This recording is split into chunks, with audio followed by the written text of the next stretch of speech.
Stop compromising what you want to please other people. And it's the point. Stop compromising what you want to please other people.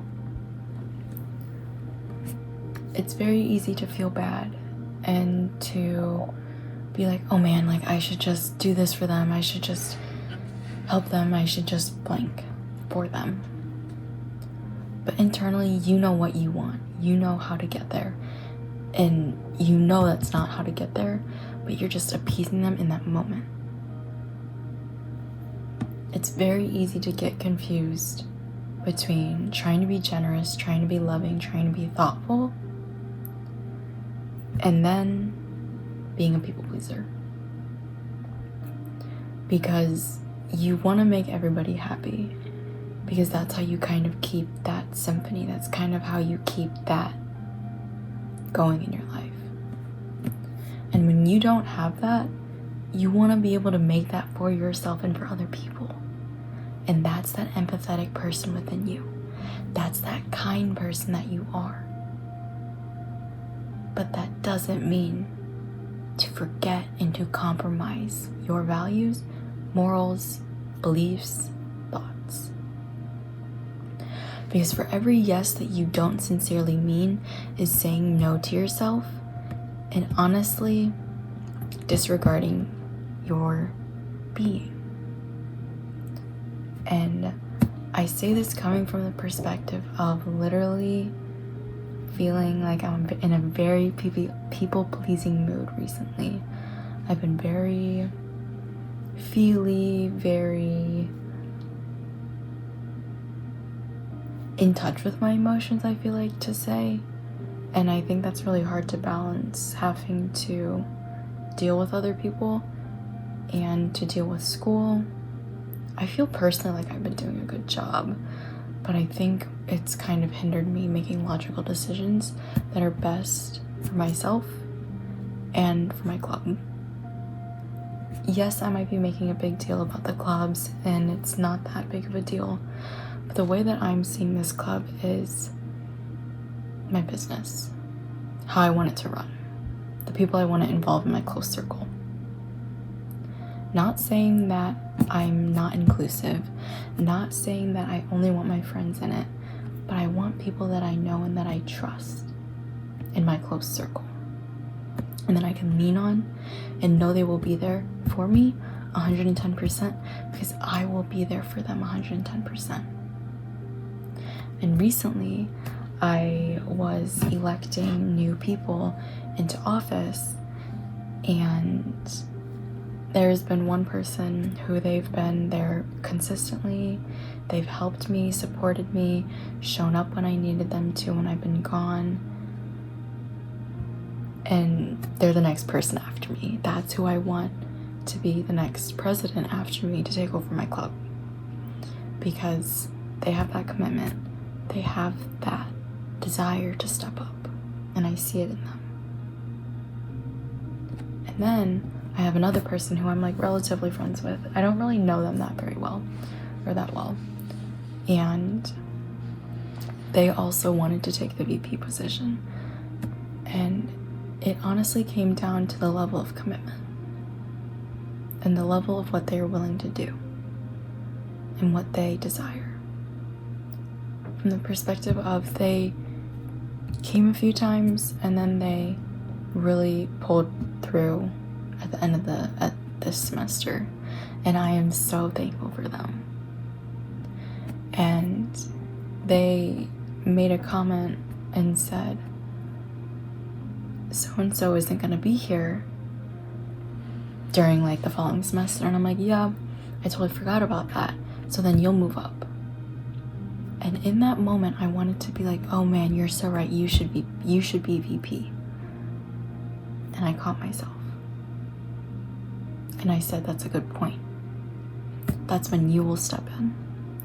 And that is how you will take over this, and this, like the social media. And they will take over a lot of the doing aspect, of the creating aspect, of the facilitating, and being able to do that. Because that is how the predecessor the person who's going to take over is going to do it. And so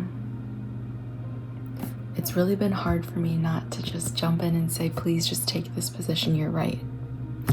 And I'm so thankful for the current VP, because they are my strong suit, my iron fist to make decisions when I can't make decisions. They are that person that I can lean on to help me have that clear head, to me be able to make those logical decisions when I am not logical in that moment. And it goes back to setting boundaries and being able to trust the people that you're closest with, because that is how you create something that's so strong and so on brand. That's so cliche, but that's how you make something that's so on brand and authentic to you. And it's definitely been a journey of learning how to word things and to make them appropriate to the audience that you are giving it to.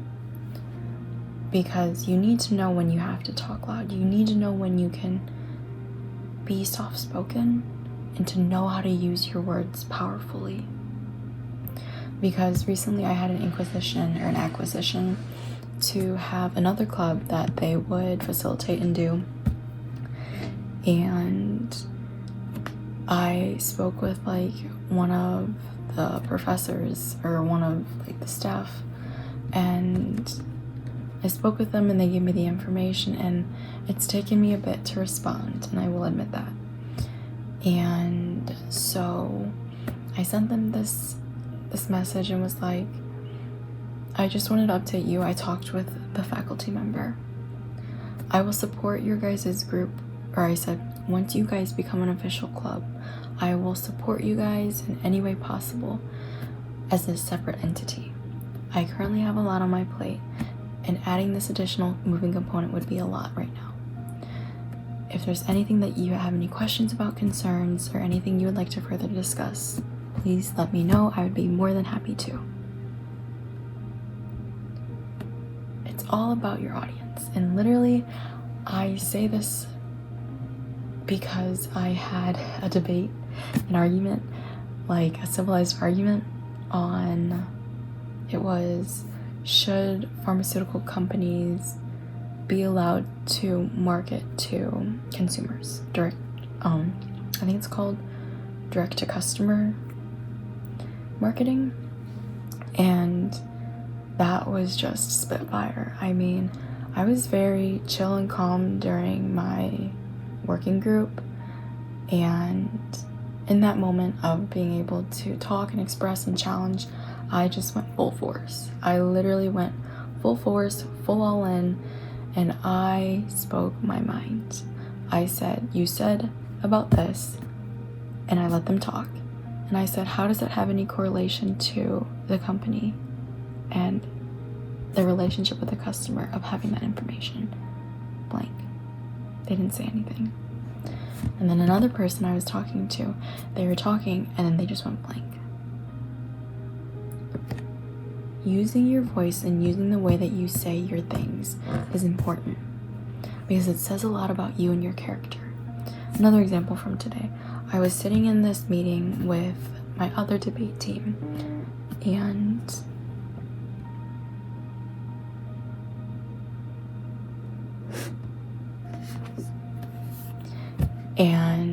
no one was speaking, no one was talking, no one was saying anything. And so I was like, what are your thoughts? What points would you like to take?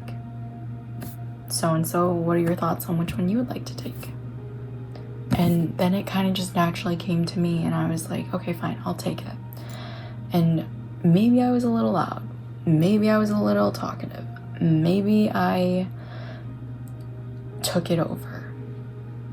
But at the end of the day, you have to know and have to stand your ground.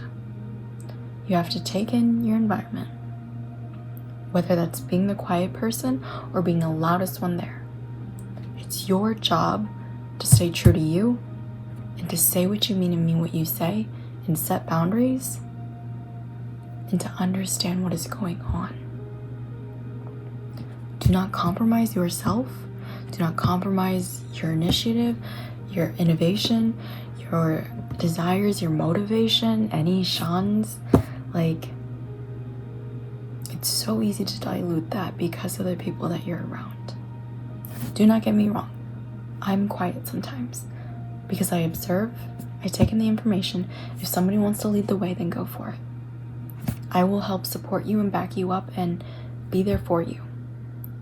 But if no one's going to take that initiative, I will take it and I will deal with it and I will do it.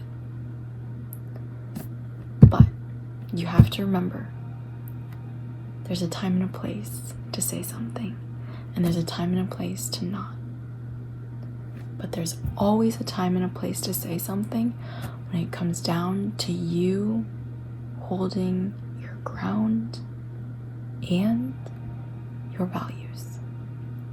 Do not compromise what you love, what you do, value, to please another person, because it's only saying no to yourself and doing yourself a disservice. So stay strong for you. It's gonna be hard, it's gonna be tough, it's gonna be rough.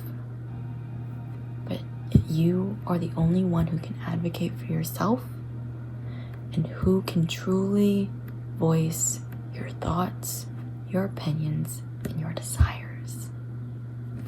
Food for thought.